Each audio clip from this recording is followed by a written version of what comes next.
Dispose-toi. Dispose-toi. Dispose-toi. L'Éternel veut te parler cet après-midi. L'Éternel veut te parler ce soir. L'Éternel veut changer ta vie. Le Dieu des esprits des prophètes est parmi nous. Il veut t'éclairer. Celui qui est le chemin, celui qui est la vérité et celui qui est la vie. Est-ce que tu peux te disposer? Est-ce que tu peux te disposer? Alléluia. Dispose-toi. Dispose-toi. Dispose-toi. Dispose-toi. Dispose-toi. Quelque chose se prépare pour toi. Quelque chose se prépare pour toi. Alléluia.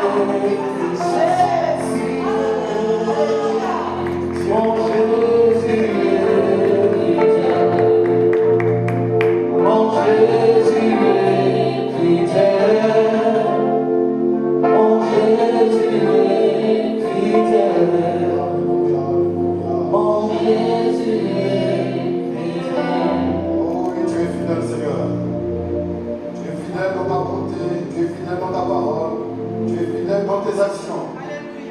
Et le dernier souvenir, je veux prendre grâce à ces héros. Encore une fois de plus, je remercie les chants qui nous ont emmenés dans l'adoration, dans la présence de Dieu. Et à chaque fois, nous disons qu'en réalité, ce que les chants font, c'est simplement, ils répètent les Écritures. Lorsque les chants chantent, c'est pour ramener le cœur du peuple devant le trône de la grâce, afin que nos cœurs soient disposés à entendre l'Évangile. À travers les gens peuvent être guéris, délivrés, restaurés. Et je bénis la présence de tout à chacun en milieu de nous. Vous savez, il y a une chose où on peut être sûr et certain, c'est que Dieu est fidèle. Vous comprenez? Une chose où on peut être sûr, c'est que Dieu est fidèle et que Dieu ne change pas. Si notre Dieu changeait, il ne serait plus le véritable Dieu. Mais béni soit son nom, notre Dieu ne change pas. J'aime ces choses. Vous savez, on va être tranquille dans la présence de Dieu. Il n'y a pas de religiosité. Parce que Dieu, il va agir. Dieu va lui-même interpréter sa parole. Dieu lui-même va guérir. Amen. Mais vous savez, Paul, il dit, si donc vous êtes dans la joie, où est l'expression de votre bonheur? Amen. Je veux voir les sourires. Amen. Vous êtes dans la joie ou pas? Êtes-vous dans la joie? On le dit, où est donc l'expression de votre bonheur? Vous savez, il y a une chose que nous devons comprendre. C'est que si la nuit existe, forcément, le jour doit exister, n'est-ce pas? Si la mort existe, forcément, la vie doit exister. Il doit y avoir quelque chose qui répond à un appel. Et si vous êtes venu ici, c'est que vous avez forcément répondu à un appel. C'est ainsi le monde. Chaque chose doit répondre à un appel. Et cela doit nous donner l'assurance en sachant que si dans le monde, chaque chose répond à un appel, et si je suis malade, il doit y avoir quelque chose qui doit répondre à ma maladie. Je ne sais pas si vous comprenez. Amen. Chaque chose répond à un appel. Je vais parler des choses de façon naturelle, avant de rentrer dans les choses spirituelles. Afin que nous puissions d'abord saisir les choses naturelles. Parce que le bien-aimé Paul, il dit une chose, que la création ne nous enseigne-t-elle pas les choses de Dieu? Donc, à travers la nature, nous pouvons comprendre que Dieu parle. Et vous savez, ce matin, en sortant, j'ai vu un très beau soleil et le ciel bleu. Amen. Et quand j'ai vu cela, mon cœur était dans la joie, simplement parce que le soleil était là, n'est-ce pas? Et je me dis, s'il pleut, ça peut affecter. Mais on comprend que le soleil que Dieu a créé peut agir dans l'homme, peut donner simplement de la joie dans l'homme. Ça, c'est la création de Dieu. On comprend que la création agit à travers l'homme. Et vous savez une chose aussi, que le soleil procure la vie aux plantes. Le soleil procure la vie à l'être humain. S'il n'y a pas de soleil, toi et moi, on n'existe pas. Donc nous comprenons que le soleil a pour but aussi de nous donner la vie. Donc notre Dieu, il est tellement sage qu'à travers sa création, Il a voulu que sa création puisse donner la vie à toute espèce. S'il n'y a pas d'arbre, on ne peut pas respirer. Amen. Donc Dieu, dans sa sagesse infiniment variée, il s'est dit que lorsque je vais créer les choses, il veut que les choses ont aussi un rôle de procurer la vie. Parce qu'en lui, en Dieu, il n'y a pas de mort. Il n'y a que la vie. Donc Dieu, forcément, dans sa création, toute chose a la vie. Amen. Au départ, on ne connaissait pas, on ne savait pas que plutôt on négligeait la nature. Maintenant, nous savons que l'écologie, vous voyez un peu, si on suit les informations, on essaie de préserver la nature parce qu'on s'est rendu compte que sans la nature, plus on la détruit, plus nous nous détruisons nous-mêmes. C'est-à-dire que l'homme dépend de la création de Dieu. Amen. Donc, à travers cela, Dieu, premièrement, veut enseigner alors que toute sa création parle de Dieu. En d'autres termes, la création de Dieu, en elle, il y a la vie. Je ne sais pas si vous faites comprendre. On est d'accord sur ce point-là que la nature nous enseigne Dieu. Et même si je n'avais jamais entendu parler de Dieu, simplement en regardant la création, en m'asseyant, je peux m'apercevoir de la puissance éternelle de Dieu. Simplement en regardant la création. Le soleil, la lune, qui me procure vraiment la vie. Mais maintenant, l'Écriture dit que c'est par les choses invisibles que les choses visibles existent. C'est-à-dire qu'avant que les choses physiques existent, il y a un monde spirituel et invisible qui existe avant. Et le bien-aimé Jean nous dit, au commencement était la parole. J'aime ça. Et il n'a pas dit, au commencement était la guérison. Il n'a pas dit, au commencement était la prophétie. Il n'a pas dit cela. Il a dit, au commencement était la parole. Et la parole était avec Dieu. Et la parole était Dieu. Vous comprenez? Et la parole a créé toutes choses. C'est-à-dire, lorsque la parole a parlé, la chose fut. Dans la parole de Dieu, le soleil fut. Dans la parole de Dieu, les arbres furent. Dans la parole de Dieu, l'homme a été créé. Donc nous devons aller et trouver appui dans cette chose qui est invisible. Premièrement, je veux vous apprendre autre chose. Ne regardez plus aux choses naturelles. Parce que les choses naturelles, en réalité, elles sont passagères.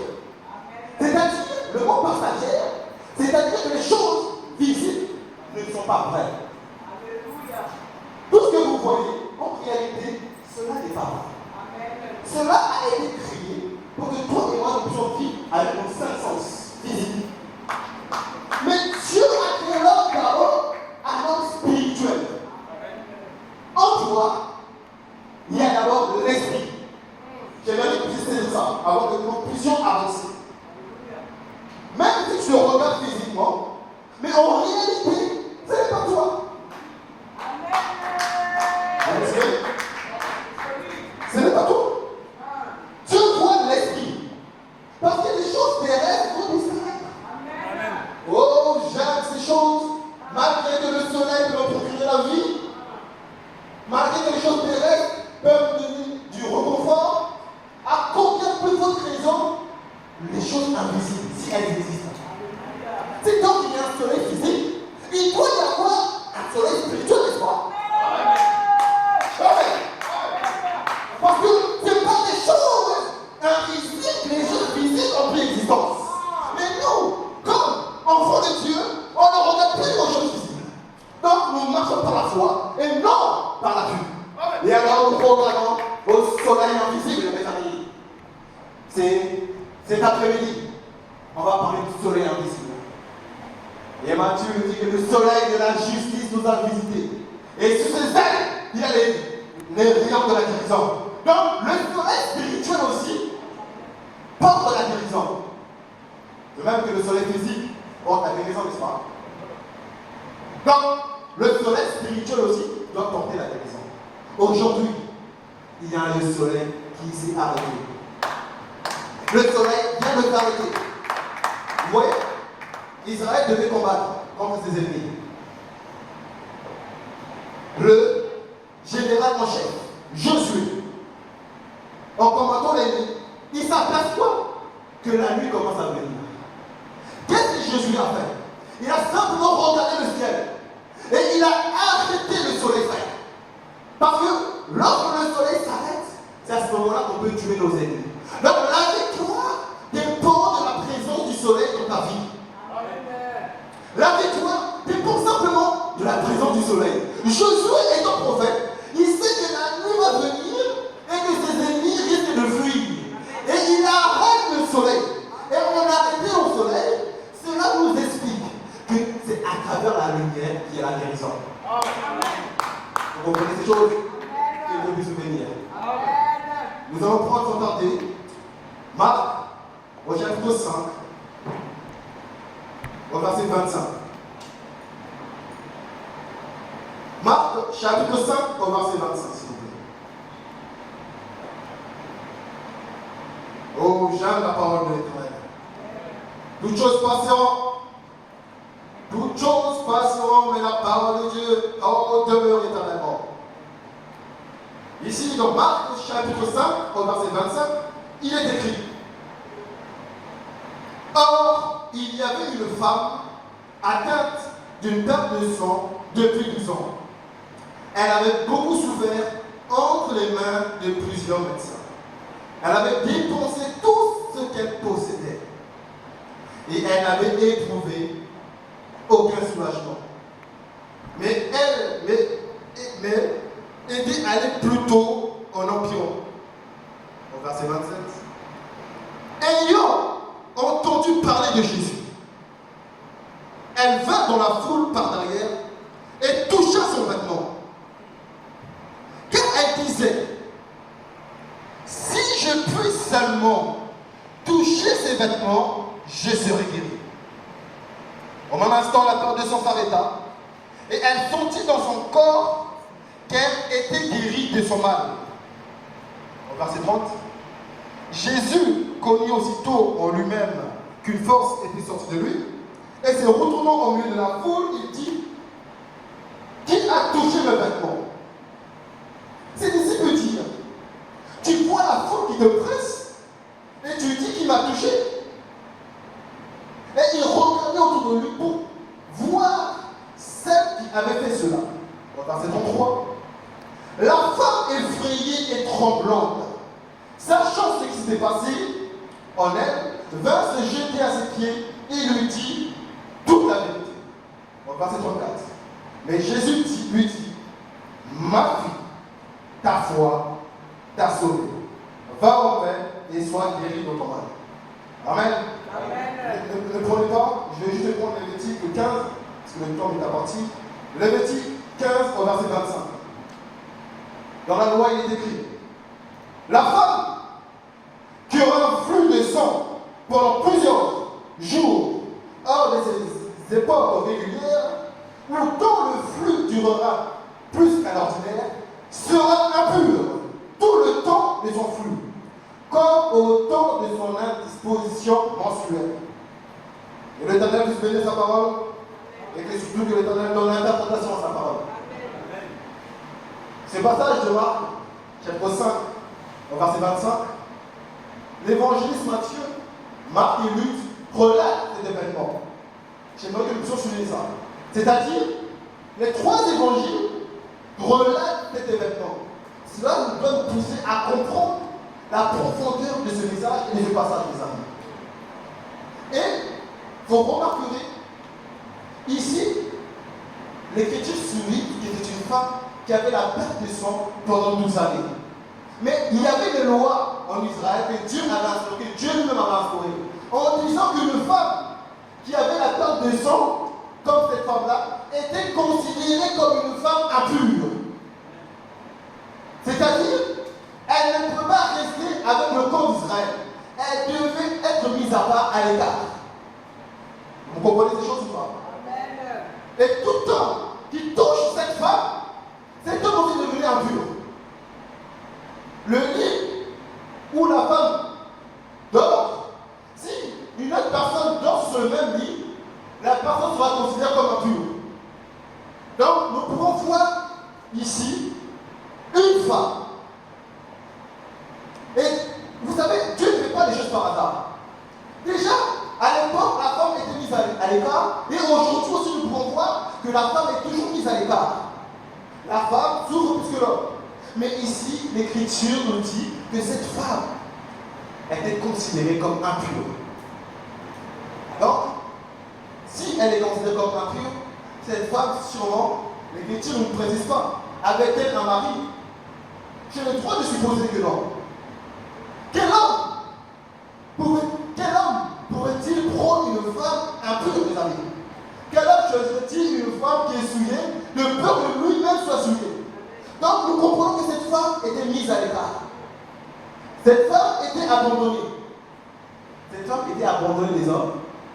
Cette femme était abandonnée de sa nation. Cette femme était laissée. Donc dans l'état de la femme, elle s'est retrouvée seule, sans espoir. Elle n'avait rien. La seule chose qu'elle avait, l'Écriture, c'est qu'elle possédait des biens. Elle avait de l'argent. Maintenant, pour trouver la guérison, l'Écriture nous dit qu'elle a pris son argent et allé voir les médecins. J'aimerais que nous puissions souligner ça. Remarquez, l'Écriture dit qu'elle avait beaucoup souffert entre les mains de plusieurs médecins. Les personnes qui devaient l'aider, les personnes qui devaient la soigner, c'est les mêmes personnes où l'Écriture nous dit que le mal s'empirait. Là où elle devait trouver la solution, c'est là où cet état s'empirait. Vous comprenez ces choses? Mais elle avait des biens terrestres. Elle avait de l'argent. Elle possédait des choses. Mais l'argent qu'elle avait ne pouvait pas lui donner la guérison. Ne pouvait pas sauver la femme. C'est-à-dire, malgré ce que tu peux posséder, il y a des choses qui ne pourront jamais satisfaire ton cœur ou te guérir ou te sauver. Jamais. Et ici, cette femme, sûrement, elle devait avoir de la famille, mes amis. Et il y a toujours des critiques. Cette femme on devait la critiquer nuit et jour. Elle devait être ce genre de femme qu'on pointait du doigt. Vous voyez? Oh, c'est toujours cette femme-là, avec la maladie. Donc, une femme abandonnée des hommes, critiquée. Mais, l'argent qu'elle avait, l'Écriture dit qu'elle a dépensé tout ce qu'elle avait auprès des médecins. Parfois, Dieu veut nous pousser à bout. Parfois, Dieu, il va t'enlever même ce que tu crois avoir. Dieu lui-même va te dépouiller de tout ce que tu as. Alors que tu puisses réaliser que l'homme ne peut pas te sauver. Que l'homme ne peut pas te guérir. Vous comprenez les choses? Ce n'est pas que les hommes soient méchants ou mauvais. C'est que Dieu permet certaines situations pour expliquer, pour éclater sa gloire. Dieu permet les choses. Vous comprenez? Il ne faut pas voir le diable partout. Il ne faut pas voir le sorcier de la famille partout. Non. Dieu permet certaines situations. Cette femme, elle était considérée comme impure. Mais qui a ramené cette loi? Oh, je me sens spirituel, mes amis. C'est Dieu lui-même qui a dit ça. Vous comprenez? C'est Dieu. C'est pas une autre personne. C'est Dieu qui a dit qu'une femme comme ça, elle est impure. On doit la chasser. Ce n'est pas le diable. C'est Dieu.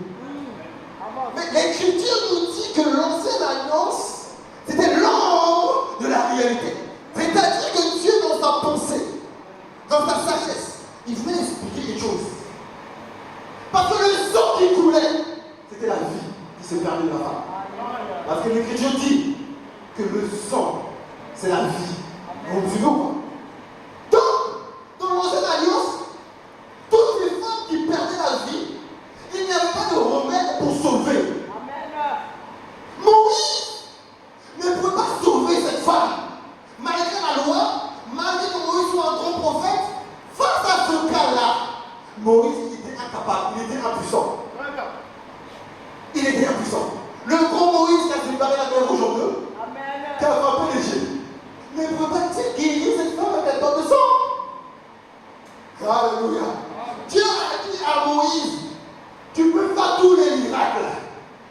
Mais cette femme-là, elle doit être mise à l'écart. J'aime ces choses. Parce que Dieu a une sagesse qui est cachée en lui.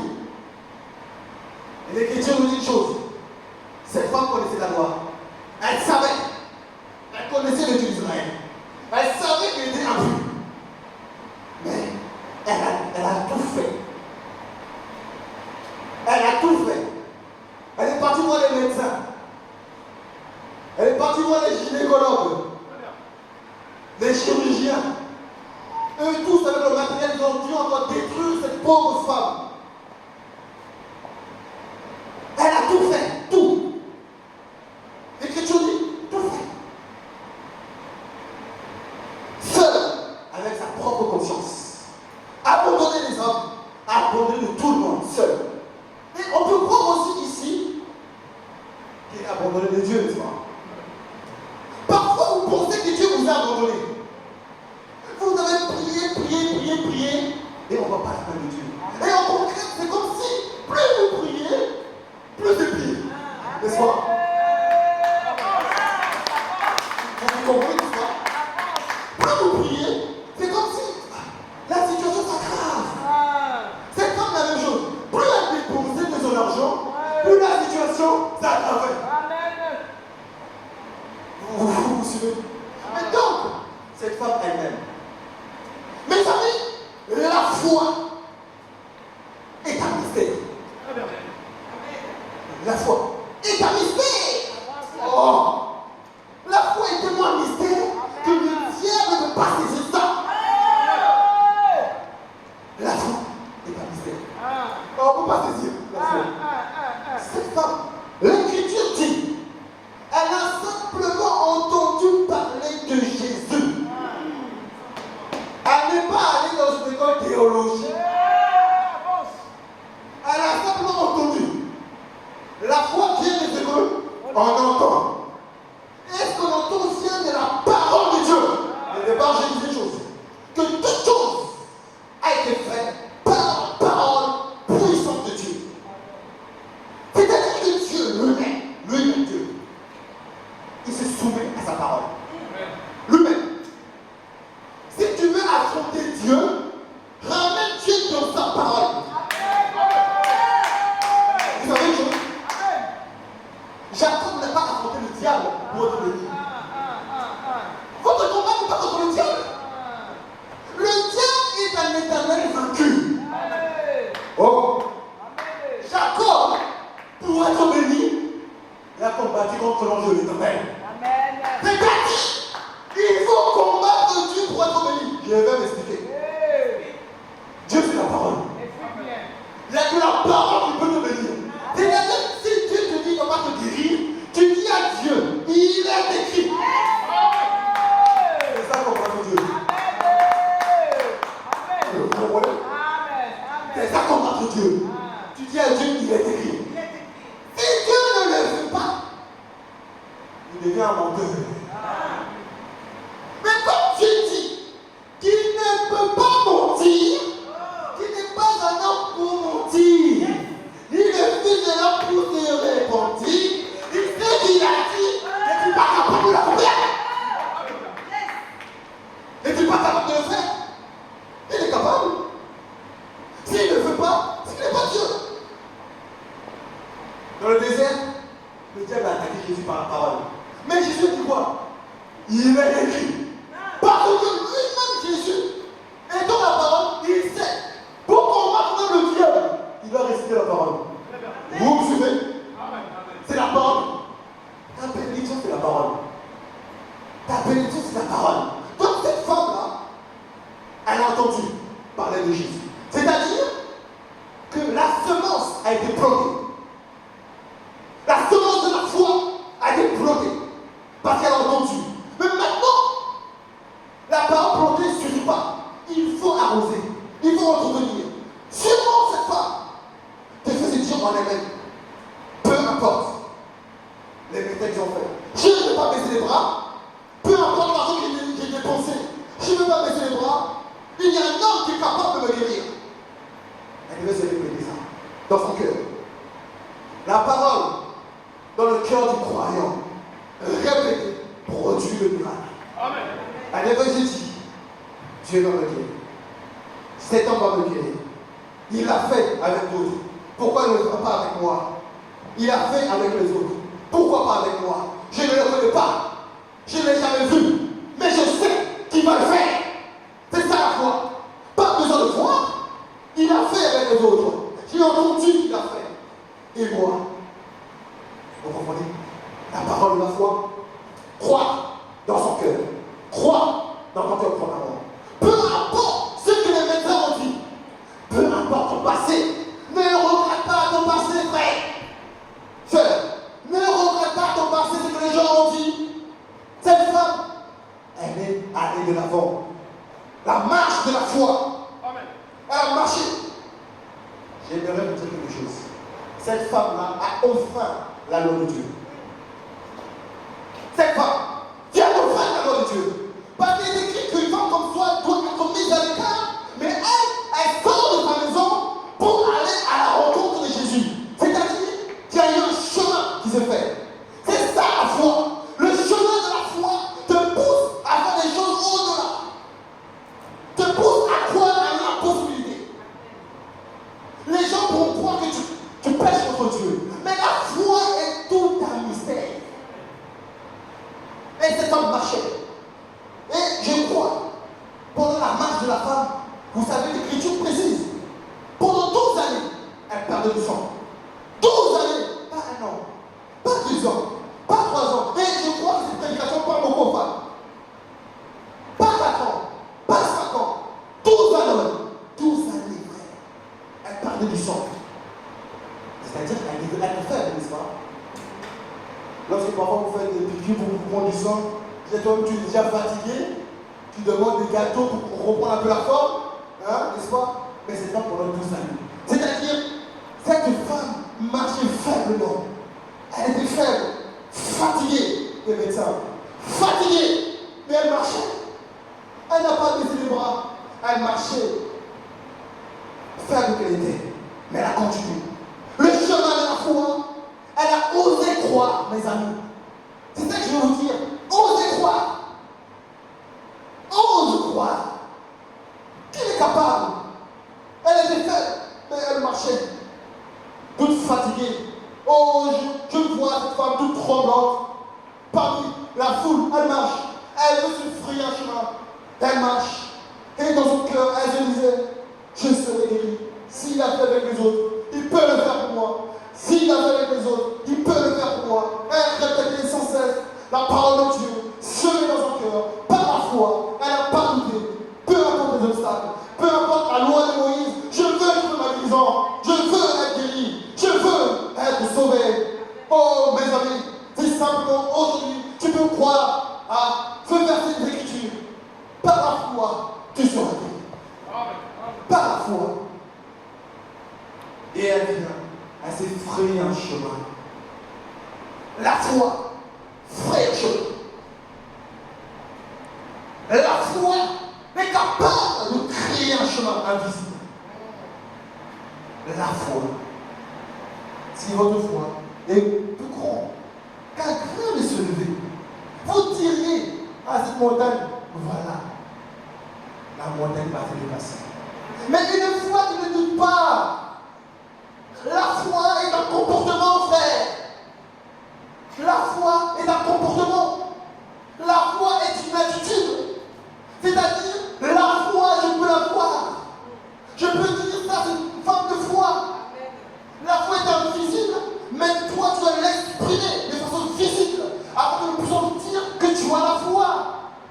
Cette femme-là, l'évangile Matthieu, l'évangile Luc, les Marc, on parlait de cette femme-là. C'est parce qu'ils ont regardé, ils ont vu, c'est une femme de foi. La foi bouge les obstacles. Les obstacles sont là, mais la foi va au-delà. La foi ne voit plus à l'obstacle, mais la foi regarde à la personne qui est capable de me guérir. Amen. Vous me suivez ou pas? La foi ne regarde pas aux choses terrestres. Oui, c'est vrai, mais ma maladie me fait mal. Je ressens les douleurs de la maladie. C'est vrai. Mais la foi ne se fie plus à ça. La foi regarde à la parole. Parce qu'il a dit, je serai guéri, j'y crois. Peu importe, je serai guéri. Et vous savez une chose, pendant que cette cette femme marchait. Je crois que la douleur devait s'intensifier davantage. Parce qu'il y a un combat invisible qui règne au domaine de la foi. Nous n'ignorons pas ces choses à faire. Il y a un combat invisible. Cette femme, plus elle marchait, plus d'obstacles venaient devant elle. L'obstacle déjà de quitter sa maison. Vous savez, c'est un obstacle de quitter son confort. Aujourd'hui, vous pouvez me dire, oui, prophète Marc Lacazette, mais j'ai quitté ma maison, donc forcément, je vais avoir la guérison. Je dirais, pas la maison physique, mais la maison de ton corps. Parce que Pierre nous dit que ce corps-là est une tente, c'est une maison. C'est-à-dire que tu peux quitter ta maison, mais si, dans ton esprit, tu ne saisis pas la parole, c'est que tu es encore bloqué. Il faut que tu puisses quitter ta propre maison, ton propre incrédulité. C'est ça ta maison. Tu dois sortir de l'incrédulité et entrer dans le monde de Dieu, dans le monde de la foi, dans le monde de la possibilité, dans le monde où tout devient possible. Pour cela, quitte l'incrédulité, quitte ta maison, quitte ton confort, quitte toutes ces choses et va, marche, la marche de la foi. Tu marches. Et elle a marché. Vous êtes là? L'Écriture rajoute.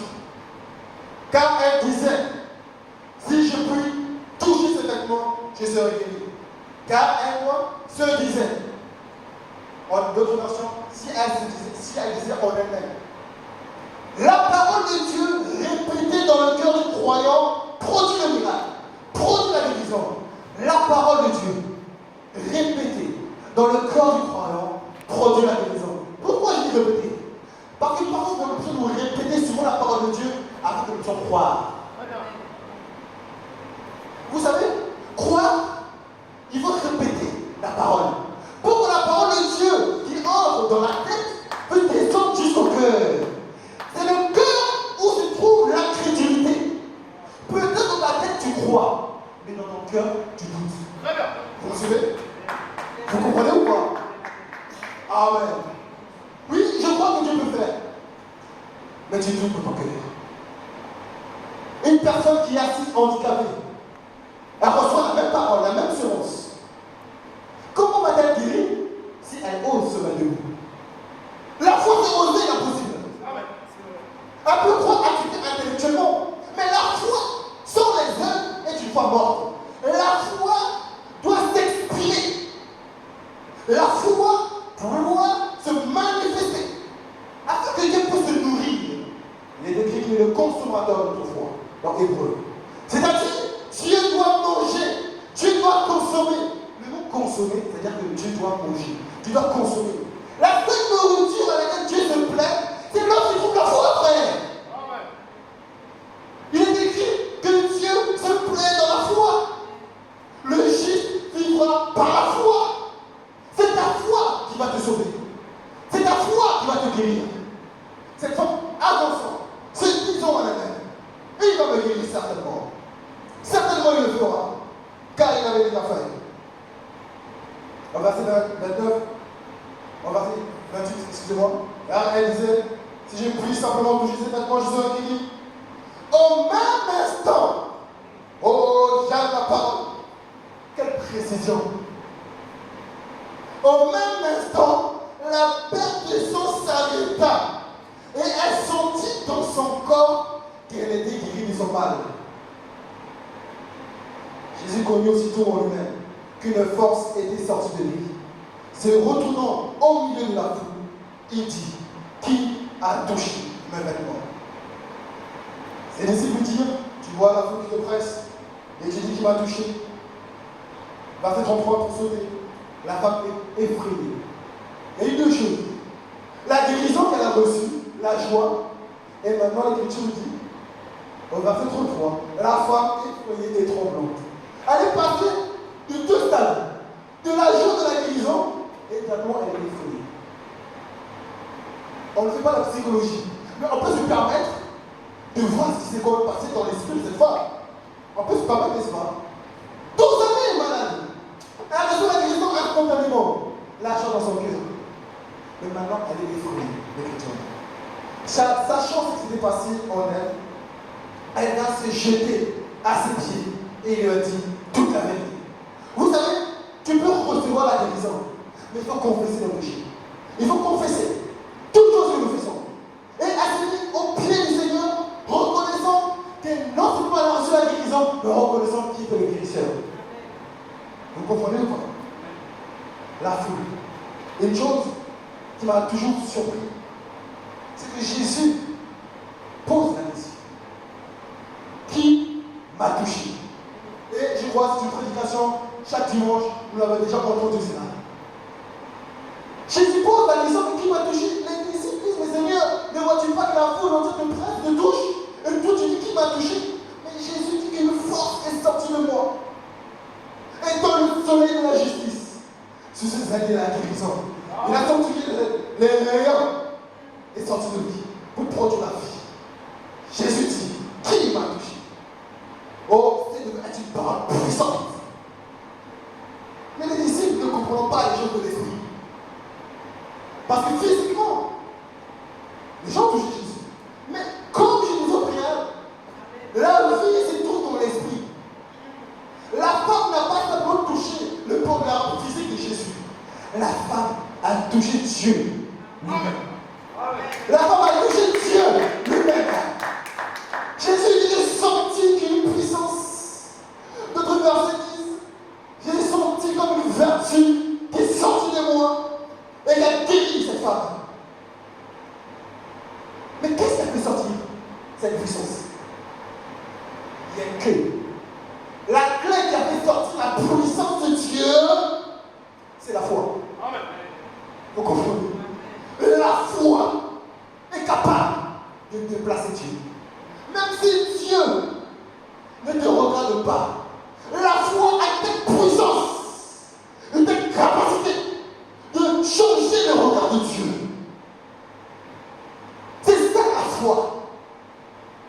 La foi, Dieu est même étonné de la foi. La femme s'y refait du ciel. Avec sa fille qui était tourmentée par les démons. Jésus, à la fin du discours, dit, dans tout Israël, je n'ai pas vu telle foi. J'ai senti un romain, une telle foi. Dieu est étonné lorsque tu vois la foi se manifester. Dieu n'est pas étonné lorsque tu viens tout le dimanche à l'église. Dieu n'est pas étonné de cela. Dieu est étonné lorsque la foi est manifestée. Lorsque la foi est exprimée. Lorsque la foi devient visible. Dieu est dans l'étonnement. Pourquoi? Parce que cela fait déplacer Dieu. Dieu se déplace. Dieu marche. Et aujourd'hui, le même Dieu qui a fait avec cette femme ne le fera-t-il pas aujourd'hui? Si cette femme simplement a cru à la parole, en ayant entendu parler de Jésus, sans l'avoir vu, elle a aimé. Oh, j'aime ces choses. Elle n'avait pas encore vu Jésus, mais dans son cœur, elle avait déjà aimé Jésus. Parce que c'est dit que cet homme est capable de guérir.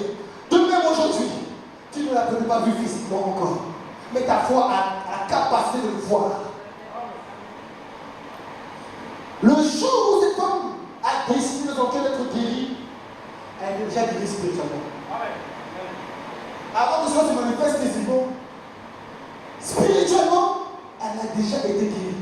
Si aujourd'hui, tu crois en cette parole, dans ton cœur, si tu ne doutes pas, tu es déjà guéri. Au nom de Jésus.